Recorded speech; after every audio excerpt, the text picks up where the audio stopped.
10 থেকে 12 মিনিটের ভিতরেই আগুনটাকে নিয়ন্ত্রণ নিয়ে আসে এবং ধোঁয়াটাকে সরাতে পারে। যে আলহামদুলিল্লাহ আগুনটা সম্পূর্ণভাবে কন্ট্রোলে চলে এসেছে। আমাদের এই ব্লকে যে আমাদের জায়গাটা যাচ্ছে এখানে আসলে আমাদের এই মুহূর্তে আমরা যদি বলি, প্রথম কথা হচ্ছে এটা রাজুক থেকে এখন পরিত্যক্ত ঘোষিত একটা বিল্ডিং। আমাদের স্থান সংকলনের জন্য আমরা এখন পর্যন্ত কিন্তু এটাকে আমরা কোনো জায়গায় আমরা ব্যবস্থা করতে পারিনি। তো এখন এখানে যে জিনিসটা হচ্ছে, আমাদের কিছু হোস্টেল এখনও বর্তমান, ক্যান্টিন, ছাত্রদের জন্য ক্যান্টিন এখনও বর্তমান।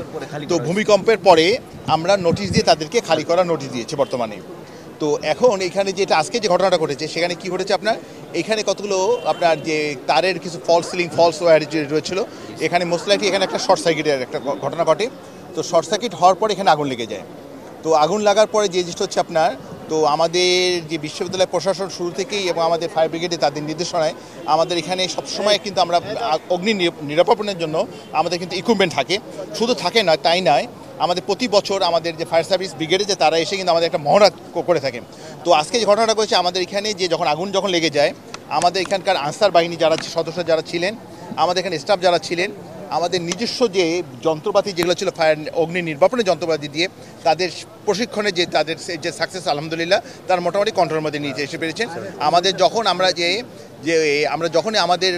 আমরা যখন ফায়ার ব্রিগেডকে যখন ফোন করলাম, তারা অতি সত্বর এখানে চলে এসেছেন এবং তারা বাকি যে কিছুটা যে আমাদের ছড়ানো ছিটানো যে আগুন যেটা ছিল তারা নির্বাপনের জন্য তারা সর্বোচ্চ চেষ্টা করার মাধ্যমে এটা সম্পূর্ণভাবে নিয়ন্ত্রণে চলে এসেছে। এখন এইখানে এই মুহূর্তে কোনো আমরা যদি বলতে পারি কেউ মারা যায়নি, কেউ অগ্নিতে দগ্ধ হয়ে কেউ ইনজুর্ড হয়নি। তার মানে আমরা শারীরিক আমাদের কোনো ক্ষতি আমাদের হয়নি।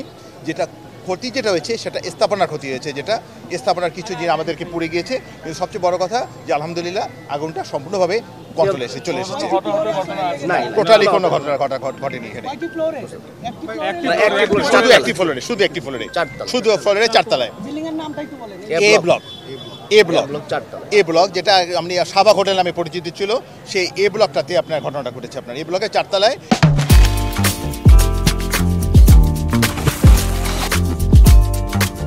এটা হচ্ছে পূর্ব দিকটাতে, সিঁড়ির পূর্ব দিকটাতে ঘটনাটা ঘটেছে আপনার ডক্টরস হোস্টেল। যে আগুনের উৎসটা কি, আমরা যেহেতু রুমে তালা মারা ছিল, ছাত্ররা হোস্টেলে থাকে, আমরা ধরে নিতে পারি শর্ট সার্কিট এটা, যেহেতু রুমে তালা মারা ছিল এবং ভিতরে তো ভূমিকম্পের পরে আমরা খালি করে দিয়েছি। এবং এই রুমগুলো সব ছিল, আমরা যে ভূমিকম্প হওয়ার পর থেকে তারা আমাদেরকে চিঠি দিয়ে সব রুমগুলোকে আমরা ভ্যাকেন্ট করে রেখেছি। রুমগুলো ভ্যাকেন্ট করা।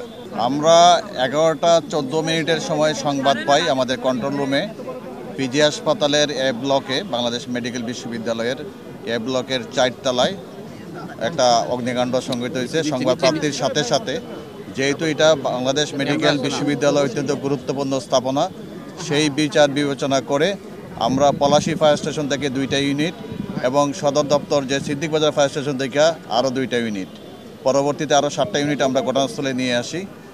পলাশী ফায়ার স্টেশন আর সিদ্দিক বাজার একই সাথে ঘটনাস্থলে উপস্থিত হয়। 4 তলায় গিয়ে দেখে আমাদের ফায়ার ফাইটাররা 4 তলায় যে সিলিং আছে, এই সিলিংয়ের উপরে প্রচণ্ড ধোঁয়া আছে এবং একটু হালকা আগুন বাহির থেকে দেখা যাচ্ছিল। সাথে সাথে আমাদের লোকজন দ্রুততার সময় ভিতরে 10 থেকে 12 মিনিটের ভিতরেই আগুনটাকে নিয়ন্ত্রণ নিয়ে আসে এবং ধোঁয়াটাকে সরাতে পারে। কিন্তু দেখা গেছিল যে ফায়ার এক্সটিংগুইশারটা কিন্তু তারা ব্যবহার করছিল, কিন্তু যেহেতু সিলিংয়ের উপরে যেহেতু আগুন, যার কারণে আগুনের যে উৎপত্তিস্থল ছিল সেই উৎপত্তিস্থলে সেই ফায়ার এক্সটিংগুইশারটা ব্যবহার করা সম্ভব হয় নাই। প্রচণ্ড ফায়ার এক্সটিংগুইশার যেটা ব্যবহার করা হয়েছে, যার কারণে পাউডারগুলো এলোমেলো অবস্থায় ঘুরতেছিল। তো আমরা 12 মিনিটের ভিতরেই আমরা নিয়ন্ত্রণ নিয়ে আসি। আগুনের কারণ এবং ক্ষতি এটা তদন্ত সাপেক্ষে, যেহেতু এটা বিদ্যুৎ লাইন চালু অবস্থায় ছিল এবং উপরে সিলিংয়ে বিদ্যুৎ লাইন ছিল, তো আমরা সম্ভাবনা করতেছি যে বৈদ্যুতিক শর্ট সার্কিট হইতে পারে। আমি একটা কথা বলি, যদি ফায়ার এক্সটিংগুইশার নষ্টই হইতো তাহলে ফায়ার এক্সটিংগুইশার তারা ব্যবহার করছে, কিন্তু অগ্নি নির্বাপনের প্রাথমিক সূচনা লগ্নে কিন্তু ফায়ার এক্সটিংগুইশার ব্যবহার করা হয় এবং পিজি হাসপাতালে যারা কর্তৃপক্ষ ছিল, যারা আনসার সদস্য ছিল এবং অন্যান্য যারা ছিল, তারা কিন্তু ফায়ার এক্সটিংগুইশার ব্যবহার করছে। আমার বক্তব্যে কিন্তু আমি বলেছি, ফায়ার এক্সটিংগুইশার যদি ভালোই না থাকতো তাহলে তারা ব্যবহার করলো কীভাবে। আমরা যে এক্সটিংগুইশার যে রিফিলগুলো আমরা 2টা ভাগে এনে থাকি। কারণ একটা হচ্ছে 6 মাস, আমরা এটা যদি 1 বছর পর্যন্ত আবার রিফিল করতে হয়, 1 বছর পর্যন্ত রিফিল করতে হয়। আপনি একটা খেয়াল করেছেন, আমি একটা কথা বলেছিলাম, হ্যাঁ না আমি বলছি উত্তরটা পেয়ে যাবা। আমরা বছরে একবার ফিল করতে হয়। তো আমরা এমনভাবে সেট আপ করে ফেলা যে এইটা যদি জানুয়ারিতে ফিল হয় এরপর একটা ফিল হবে 6 মাস পরে। তার মানে আমরা অর্ধেক ফিল করি জানুয়ারিতে, অর্ধেকটা আমরা ফিল আপ করি জুনে, তাহলে আমরা বছরে 2 বার করি। তার মানে আমাদের অর্ধেকটা খালি হয়ে যায়, বাকি অর্ধেক ঠিক থাকে। তো ওই অর্ধেকটা যে খালি হয়ে যায়, যেটা ডেট এক্সপায়ারি হয়ে যায়, সেগুলো দিয়েই কিন্তু আমরা আমাদের কর্মকর্তা কর্মচারীদের আনসার বাহিনীদেরকে এখানে ট্রেনিং দেওয়া হয়। আমি কিন্তু একটু আগে বলেছিলাম যে ফায়ার বাহিনী ব্রিগেডে যে তাদের যে সার্ভিস যে আমাদের তাদের যে ট্রেনিংটা আজকে আমরা প্রমাণ পেয়েছি this is absolutely up to the mark.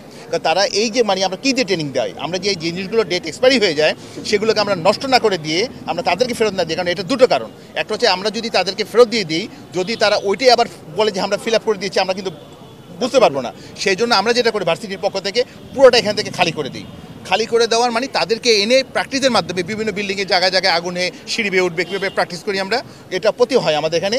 করানোর মাধ্যমে একটা খালি করি, খালি করার পরে আমরা রিফিলে পাঠাই।